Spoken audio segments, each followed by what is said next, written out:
একটা সিক্রেট জিনিস ব্যবহার করার কারণে আপনার পরোটা হবে ফুটবলের মতো ফুলকো, আর খাইতে হবে তুলার মতো নরম সফট মোলায়েম। সারাদিন রেখে দেবেন, কোনোভাবে এই পরোটা কিন্তু শক্ত হইবে না। ভিডিও জুড়ে রয়েছে ছোট বড় অনেক ধরনের টিপস, যাতে করে আপনারা খুব সহজে ইজিলি এই পরোটাগুলো বানায় ফেলতে পারেন আর পরিবারে হগলিরে খাওয়াতে পারেন। এই জন্য কিন্তু ভিডিও স্কিপ করা যাবে না পুরো। আসসালামু আলাইকুম বুবরা, মই চলে তোমাকে বলে চলবো নতুন একখান জবরদস্ত রেসিপি।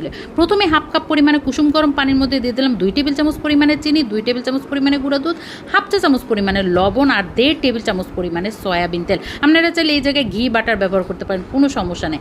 এরপর এই মিশ্রণটা খুব সুন্দর মতো মিশিয়ে এক সাইডে রেখে দিলাম।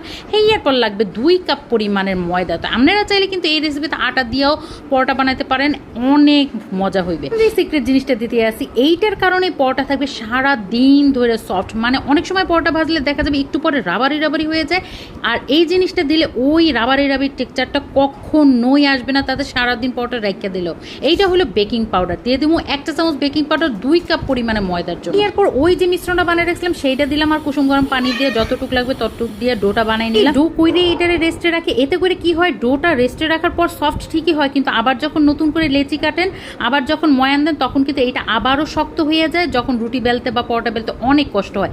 এই জন্য প্রথমেই কি করবেন, একদম লেচিগুলো ফাইনালি কইরে তারপরে এর উপরে সামান্য তেল ব্রাশ করে এরপর রেস্টে রাখবেন। এতে করে কি করবে, কি হবে, রেস্টে রাখার পর যে সফট হইবে বা নরম হইবে এটা কিন্তু বজায় থাকবে। মানে এটাকে কিন্তু আর মথামতি করার দরকার নাই, সরাসরি নিয়ে বেলবেন, দেখবেন যে কতটা সফট, তুড়ি মেরে রুটি পরোটা বানানো হয়ে যাবে। আর আপনারা দেখছেন ওই 5টা লেচি কাটছি তো 4টে হয়ে গেল কেমন, এটা ভাবতেই পারি। এর আগেই একটা পরোটা বানিয়ে খাওয়াইয়ে বিদায় করে দিছি। যাই হোক, এই দিকে কিন্তু রুটিটা দেখেন কত ইজিলি রুটিটা বেলা হয়ে গেছে, কোনো প্রেশার লাগবে না, কোনো জাতাজাতি চাপাচাপি কিচ্ছু লাগবে না। রুটিটার একদম যতটা সম্ভব পাতলা বেললে এর উপরে দিয়ে দিতে হবে সামান্য তেল, তার উপরে দিয়ে দিতে হবে সামান্য ময়দা।